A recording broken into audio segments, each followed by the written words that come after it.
Well, hello class. My name is John DeChico and I have been asked to teach total compensation for you in the spring semester if you have registered or would like to register for this course. And it's a different twist. I got a brand new book on total compensation which I have been teaching for some time, and I thought I would tell you a little bit about the book, and it's put out by someone named Martocchio, another Irish guy, Martocchio.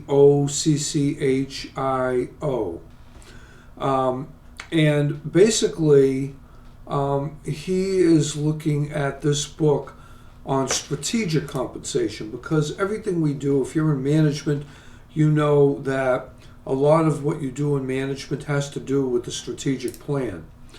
And this has taken an HR approach, which for those of you that are going for your certificates might find this course really interesting because it'll integrate nicely. Or if you're just taking the course in total compensation, it goes into a really deep analysis of what strategic compensation is from an HR perspective. So what's different about this book? What this book talks about and what I'm going to teach you about is written reports are essentially built on strategic analysis. So if that's the case, then we're going to talk about building that analysis on strategic compensation systems. And the other thing that's really important about this book, and I think you'll like it, is that it's going to essentially look at all different types of systems from the get-go. What do I mean by that? What I mean by that is each sample that you will be looking at is going to be based on compensation experts who have integrated their compensation systems into various companies. Now, what are some of the learning objectives of this particular book?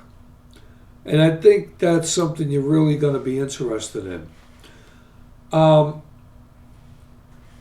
already discussed what Chapter 1 is about, strategic analysis. But Chapter 2 of the book is going to go into contextual influences on different types of compensation practices.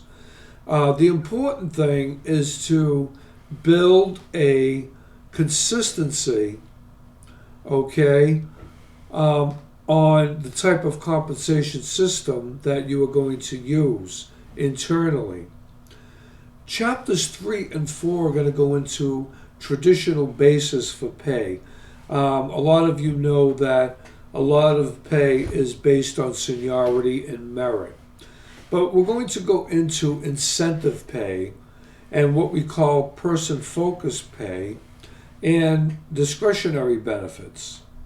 We're also going to talk about what are some of the legally required benefits in an organization. The crux of this course, really, when you think about it, is going to be building market competitive compensation systems. Why is so-and-so getting better compensation than I am? I'm working for a different company and I'm doing the same job. Why are they making so much more than I am? Or why am I making so much less? Well, people, really good people, join companies because why?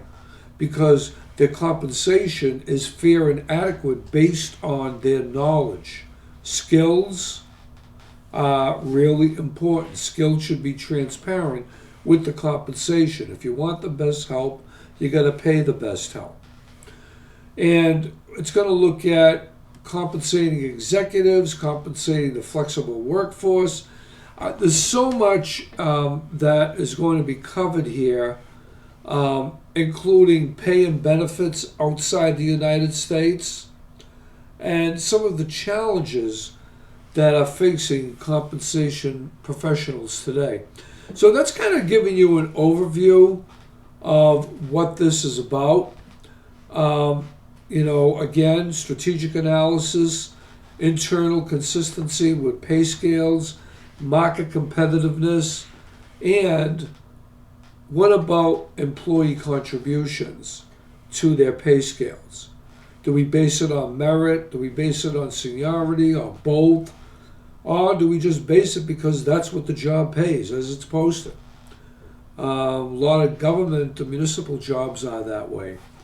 We could talk about that as well. So here again, I'll have a syllabus up for you and probably sometime after the first of the year. And it is a hybrid.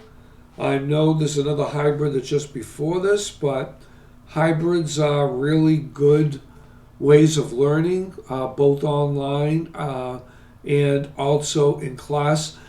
I'm not too sure of if we're going to do every other week or we're going to do every week until 8:30 and then do the rest online. I think we're only required to have 24 hours of FaceTime in a hybrid because of military students. So I haven't decided yet, but by the time I do the syllabus, I will. And I'm going to be giving this YouTube video to the enrollment offices at both the Milton and the, I'm sorry, not Milton, this is in Plymouth, at the Plymouth campuses. Okay, I was thinking of my totally online class, which is Milton and Plymouth, but this is just Plymouth. So, have wonderful holidays, and hopefully I'll see you in class. John DeChico signing off.